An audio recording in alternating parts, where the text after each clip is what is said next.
Hey folks, Rob here, and we got a product sent over to us. This is a shooting product, so we get into something gun related again. And these were sent over to me. I'm hoping it's in the box because I've had these a few days. Let's see.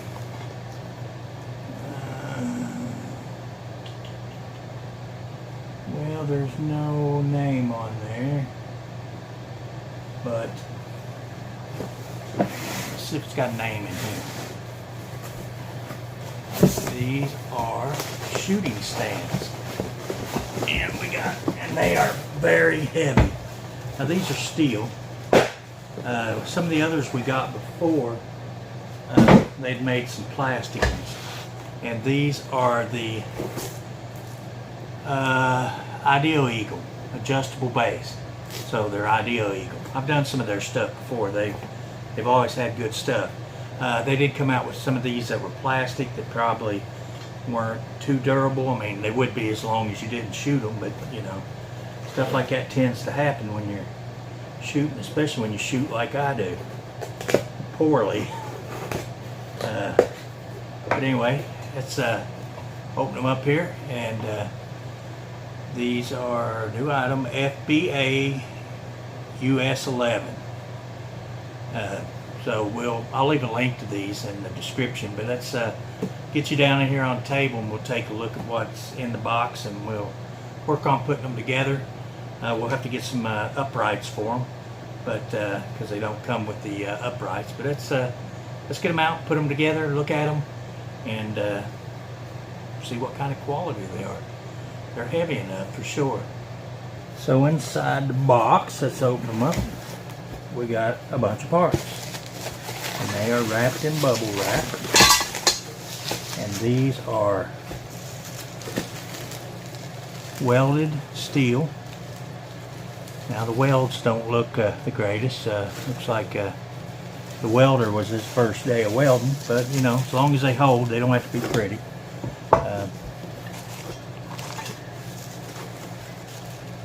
Yeah.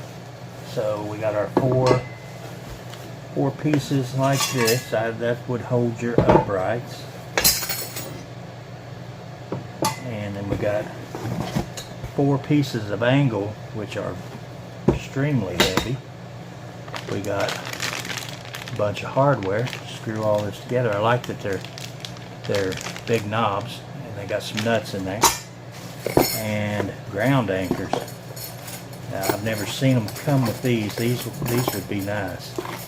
These would be nice to have because, you know, getting these things to stand up sometimes, especially if the wind's blowing, is a little bit of a hassle.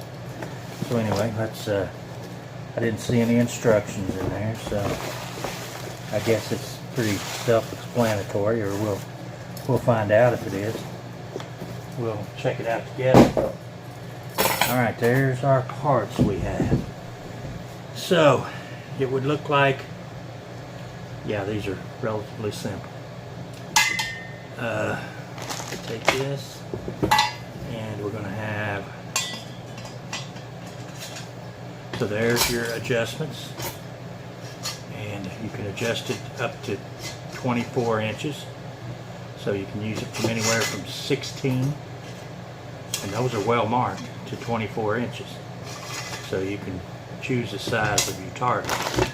Now I'm going to assume that one of these twist knobs, and these are extremely, guys, these are not lightweight. If you want lightweight, that's not a good thing, but if you want durability, a good heavy, let's set them at 16, just so we keep it in frame. Now, I think these are designed to hold a 1x2. We'll measure it here in a minute though.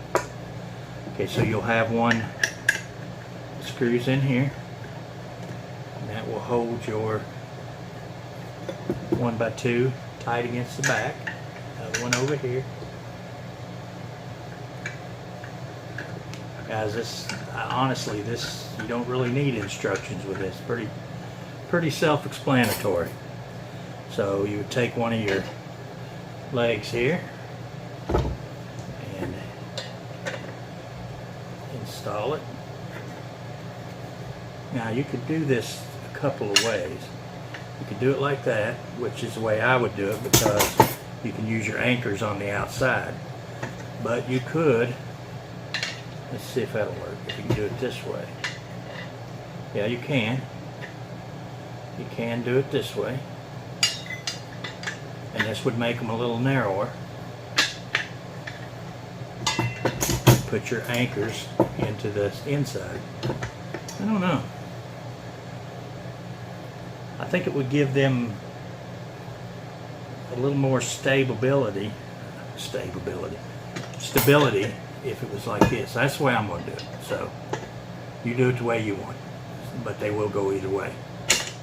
And I think it would be easier to put your anchors in from this side, just because you could get to them easier. Actually, an anchor will go through right like that. So anchor goes through both holes.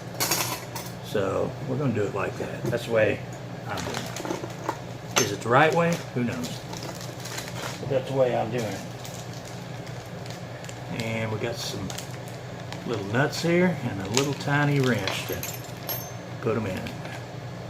So I'm going to use the wrench that was provided, just because that's what they give you. So if you don't have the proper size, then this is what you got. So I'm going to start my two nuts here. And these are, those are nylock, so they got the nylon insert so they don't back off. Guys, I hate these little wrenches. If you do have something better, I suggest you use them. But I'm going to use this just for the sake of using it, at least on this one, because that's what they give you. And try to get on as tight with my fingers as humanly possible without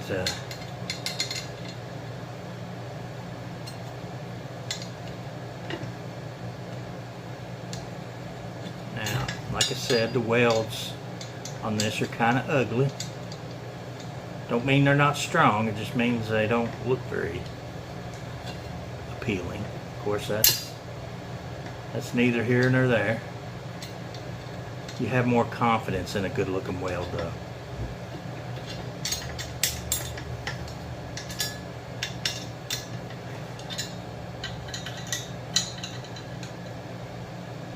So we're going to do this and then I'm not going to bore you with putting the other end on.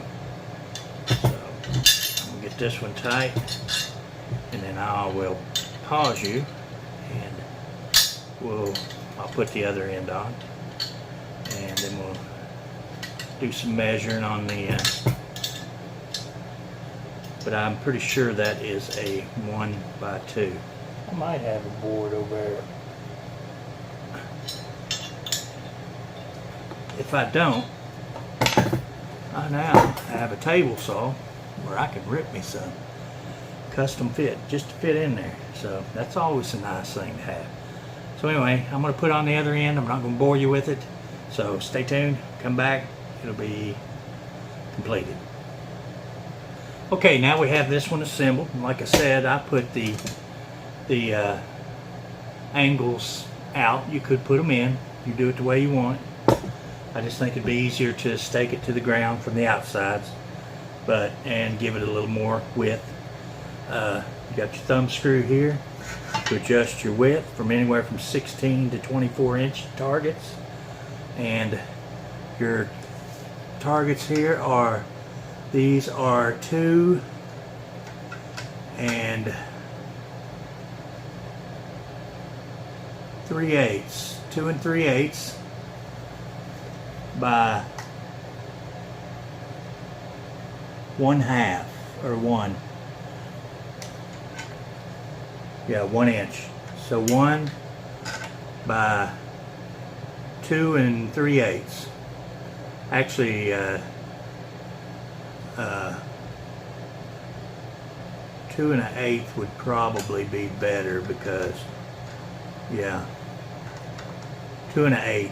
If you go 3/8, it's probably going to be so tight you can't get in. But 2 1/8 by 1 inch. So a 1x2 will fit in there. Of course, a 1x2 is not really a 1x2.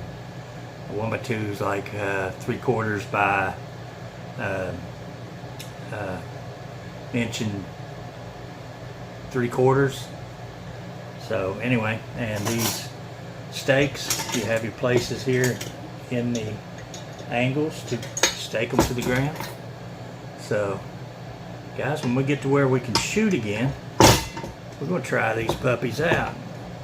You can never have too many target stands, and this actually is a nicely made set. Okay guys, I cut a little piece of 1x2 to fit it, and the one problem I see with it is that if you use dimensional lumber, which this is, this just barely, this is just not hardly long enough. I mean, it just barely, if I crank it all the way down, grabs it enough to keep it in there.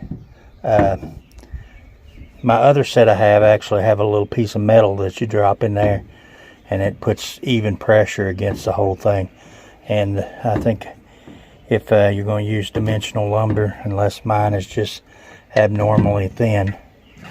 Of course, this was cut out of a piece of tongue and groove board, and possibly a 1x2 is a little thicker. But anyway, the thumb screw here bottoms out, and it just does catch it. I don't guess that's a big deal, but could have been a little longer, or you could drop a little something in there to give it a little more room, because it just does catch it. You can see it makes a little bit of an imprint on the board, but yeah.